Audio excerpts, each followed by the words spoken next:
નિમેશભાઈ, આવતા રવિવારે ગુજરાત અને રાજસ્થાનની મેચ છે અમદાવાદમાં, આપણે જોવા જવાનો પ્લાન કરીએ. ચોક્કસ.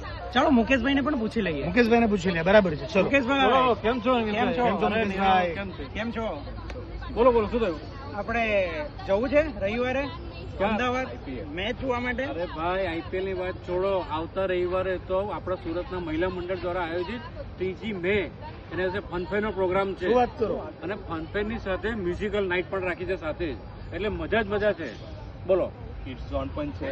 આપણે ખબર નહીં પડી, એટલે કેવી રીતનું છે આયોજન? એમાં એવું છે કે મહિલા મંડળે 3 તારીખને મે અને સ્થળ છે ને સંજીવ કુમાર ઓડિટોરિયમ જે પાર્ટી પ્લોટ છે ને ત્યાં જ રાખેલું છે. ઓહો, એટલું સરસ લોકેશન છે ને.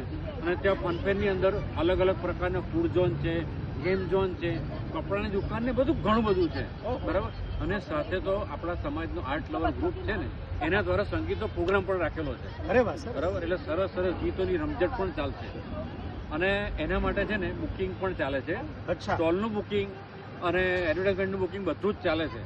એના માટે સોનિયાબેન અને નીરવ, આ શુભાંગીએ પણ નામ લખાવેલું છે.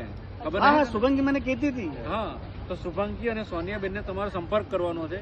ત્યાં તમે જેમ તમારો સ્ટોલ પણ બુકિંગ કરાવી શકો છો.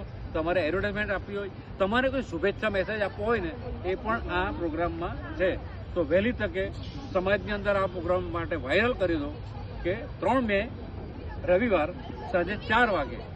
સ્થળ કયું? Sanjeev Kumar auditorium. Party plot. Auditorium નહીં, હા હા, party party plot. Plot, party plot. Okay. ચાલો તો આપણે ફટાફટ જઈએ ને, એમને પૂછે કે હેલ્પની જરૂર હોય. હવે ચાલો, મેચ કેન્સલ. Match cancel.